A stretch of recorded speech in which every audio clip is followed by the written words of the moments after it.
When factoring binomials, you want to try using what's called the difference of two squares.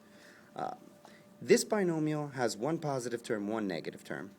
It has even powers and what is called a perfect squared. The actual steps to doing this are really fast. It's one of the fastest factoring techniques there are.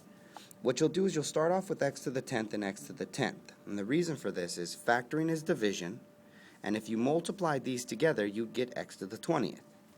Now, it kind of makes sense why you'd put 9 in the very back, because 9 times 9 is 81. But because you want it to be negative 81, you say one of these is positive and one of these is negative. However, most students stop after they do this first step, and they don't complete the problem. You need to continue factoring using the difference of two squares.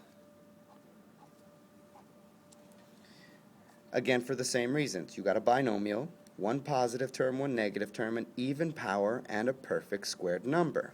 So your next step follows the same process. X to the 5th times x to the 5th is x to the 10th. 3 times 3 is 9, one positive, one negative. Over here, you still have to keep your original factor in front of your equation and part of the answer. It gets multiplied. And then you would stop.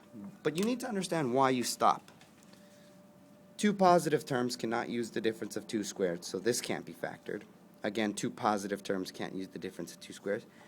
And even though this one has a negative and a positive term, this is not an even power, and this is not a perfect squared number. So that's how you know you're finished.